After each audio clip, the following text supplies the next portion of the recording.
प्रतीक धर्म और सत्य की रक्षा के श्री राम के वचन का। जब जब धर्म और सत्य की हानि होगी, प्रभु आएंगे, धनुष बाण उठाएंगे धर्म की रक्षा के लिए। भक्तों की भक्ति से जगमगाता हर एक धड़कन में बसा है एक ही नाम, जय श्री राम।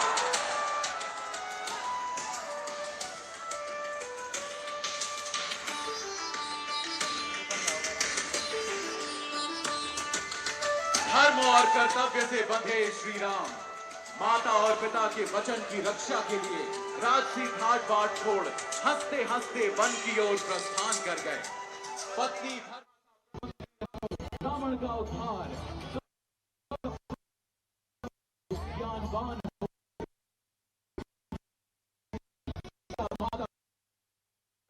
के बीच रावण का होता है दहन आकाश में। प्रभु ने धर्म रूपी बाण से किया है अधर्म का नाश। अन्याय की हुई है समाप्ति और न्याय की ज्वाला से चमक उठा है सारा आकाश।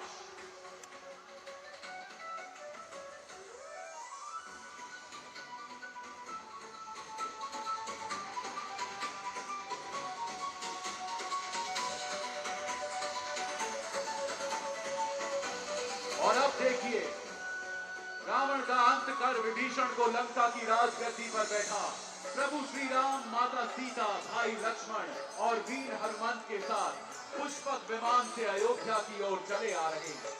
ये वही वाहन है जो कुबेर से छीना गया था। इसी वाहन से हो रही है 14 वर्ष लंबी वनवास की यात्रा की समाप्ति और एक नए धर्ममय युग का आरंभ।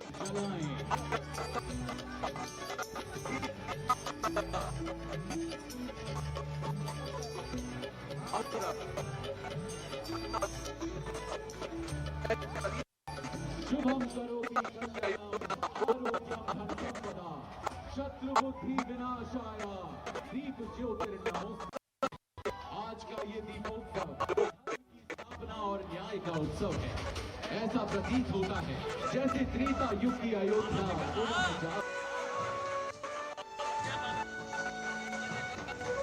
श्री रामचंद्र मनसा स्मरामि, श्री रामचंद्र चरणौ वचसा गणामि, श्री रामचंद्र चरणौ शिरसा नमामि, श्री रामचंद्र चरणौ शरणम प्रपद्ये। रघुनंदन के युगल चरणों की हम वंदना करते हैं। 44 प्रवेश द्वार और 392 स्तंभों से निर्मित अयोध्या राम मंदिर में स्थापित बाल स्वरूप प्रभु श्री राम को प्रणाम।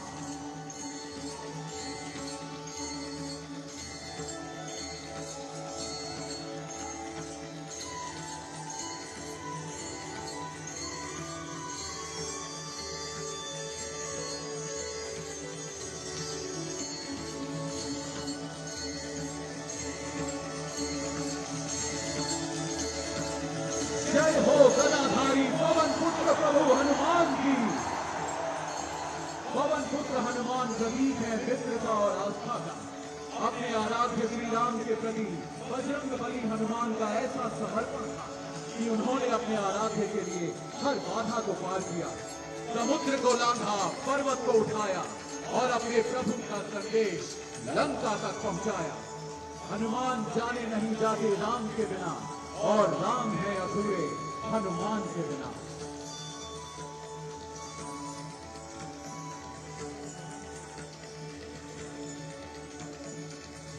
मित्रों, आदि कवि महर्षि वाल्मीकि ने अपने काव्य से मर्यादा पुरुषोत्तम श्री राम की महिमा की गाथा गाई।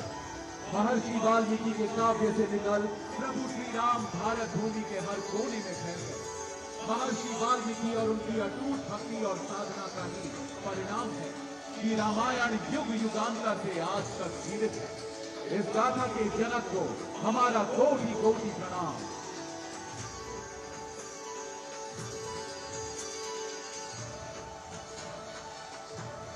आदि कवि महर्षि वाल्मीकि ने देववाणी संस्कृत में राम काव्य की रचना की, तो वहीं महाकवि तुलसीदास ने रामायण को अवधि में प्रस्तुत कर इसे जनमानस के हृदय तक पहुंचाया।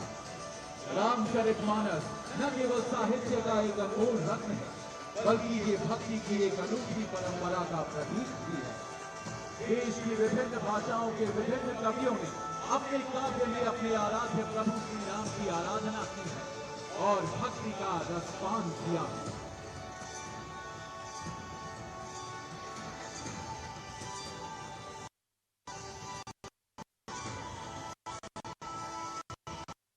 आज के दीपोत्सव पर अयोध्या की ये चमक और जनमानस का उत्साह हमें अयोध्या की उस पहली दिवाली की याद दिलाते हैं जो अपने प्रभु के घर लौटने पर अयोध्या वासियों ने मनाई थी।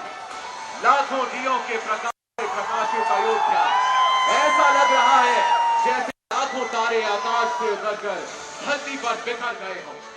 उत्सव की सुगंध से अयोध्या महक उठा है। अयोध्या वासियों ने अपने प्रिय राजा अपने प्रभु का स्वागत फूलों की वर्षा के साथ किया। ये उत्सव केवल एक विजय का उत्सव नहीं था, बल्कि धर्म और शांति की पुनर्स्थापना थी।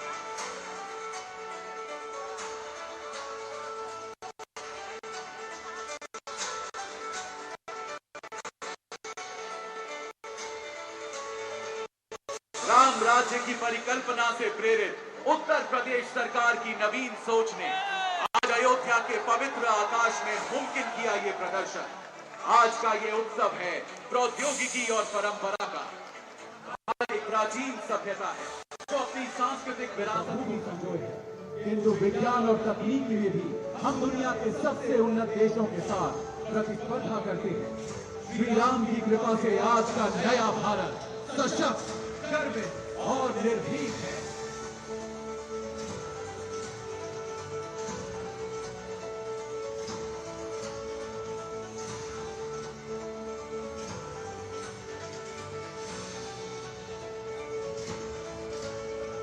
सभी अयोध्या वासियों को उत्तर प्रदेश सरकार एवं उत्तर प्रदेश पर्यटन विभाग की ओर से दीपावली की हार्दिक शुभकामनाएं।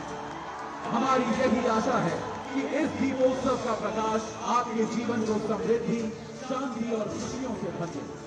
आइए हम एक दूसरे की जिंदगी में रोशनी भरें और अपने चारों ओर प्रेम और खुशी का स्रोत बने और संकल्प ले उठना।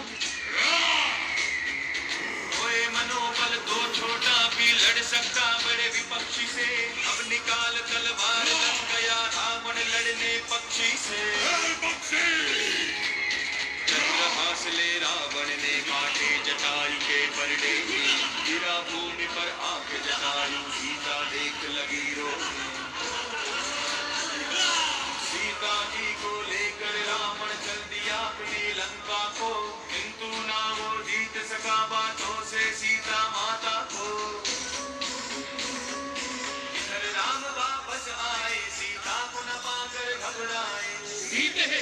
सीते कहकर दौड़े यहाँ वहाँ वो चिल्लाए और पूछने लगे राम सभी से, देखा क्या सीता को किसी ने? किंतु सभी ने यही कहा, सीता को न देखा था उन्होंने।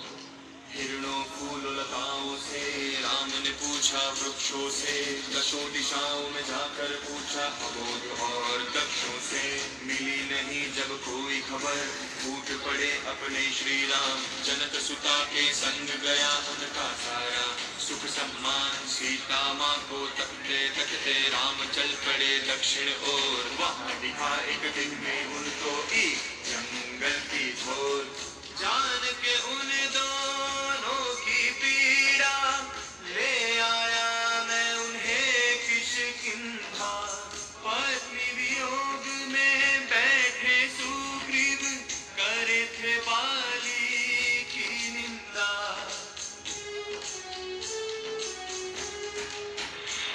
सुग्रीव की पीड़ा जान के राम ने वानर राज बाली को मारा, सात पेड़ एक तीर से बिंधे। किस्सा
चढ़े भगवान, आते होंगे कुछ ही देर में लक्ष्मण सीता संग श्री राम।